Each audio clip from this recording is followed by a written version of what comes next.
வணக்கம். ஆதார் அட்டை உள்ளவர்களுக்கு அவசர அறிவிப்பு, நியூ அப்டேட் உடனே பாருங்க. காணொளிய அனைவருமே கடைசி வரைக்கும் பாருங்க. அரசு தரப்பிலிருந்து வரக்கூடிய தகவலை தெரிந்து கொள்ள சேனலை சப்ஸ்கிரைப் பண்ணுங்க. ஆதார் அட்டையில் புகைப்படம் மாற்றுவது எப்படி? உங்களுக்கான எளிய வழிமுறை இதோ மக்களே.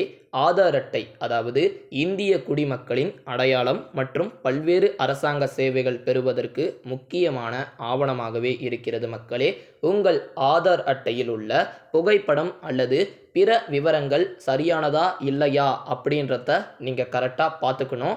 அதை உடனே மாற்றுவதற்கு சரியானதா இல்லைனா அதை உடனே மாற்றுவதற்கு UIDAI வழங்கிய வழிமுறைகளை பின்பற்றலாம். இதில் உங்கள் அடையாளத்தை உறுதி செய்யும் அனைத்து தகவலுக்கும் உறுதி செய்வது என்பது மிக முக்கியமானவை. புகைப்படத்தை மாற்றுவதற்கு முதலில் UIDAI அதிகாரப்பூர்வ வலைதளத்திற்கு சென்று என்ரோல்மெண்ட் படிவத்தை பதிவிறக்கம் செய்யவும். அந்த படிவத்தை முழுமையாக நிரப்பிய பிறகு அதன் அருகிலுள்ள ஆதார் சேவை மையத்தில் சமர்ப்பிக்க வேண்டும். அங்கு உங்கள் கைரேகை மற்றும் பிற பயோமெட்ரிக் விவரங்களை பதிவு செய்த பின் புதிய புகைப்படம் எடுக்கப்படும் மக்களே. இந்த செயல்முறைகளுக்கு ரூபாய் 50 கட்டணம் வசூலிக்கப்படும். உங்கள் ஆதார் அட்டையில் புகைப்படம் மற்றும் விவரங்கள் சரியானதா இருப்பது முக்கிய மக்களே.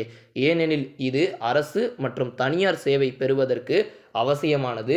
உங்கள் புகைப்படம் நல்ல தரத்தில் இல்லை என்றால் உடனே இந்த ஒரு செயல்முறை பின்பற்ற வேண்டும். இதன் மூலயமாக நீங்கள் உரிய அடையாளத்தை பெற்றுக்கொண்டு அனைத்து அரசு சேவைகளையும் எளிதாக பெற முடியும். அதனால் உங்களுடைய ஆதார் கார்டில் இருக்கக்கூடிய பிறந்த தேதியாக இருக்கட்டும், பெயராக இருக்கட்டும், இல்லை ஊரினுடைய பெயர், முகவரி, அட்ரஸ் எல்லாமே பர்ஃபெக்டாக இருந்தால் தான் அரசு சேவைகள் அனைத்தையும் பெற முடியும். அதில் ஒன்று எதனா தப்பாக இருந்துச்சுன்னா கூட இன்றைக்கி பிரச்சனை இல்லாட்டா கூட ஃப்யூச்சரில் பிரச்சனை வருவதற்கான அதிக வாய்ப்பு இருக்குது அப்படின்ற மாதிரி சொல்லியிருக்கிறாங்க.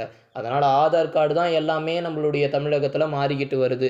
அப்போ அப்படியாப்பட்ட ஆதார் கார்டை நம்ம பாதுகாப்பாக பார்த்துக்கணும் அப்படின்றது உங்களுடைய பொறுப்பு மக்களே.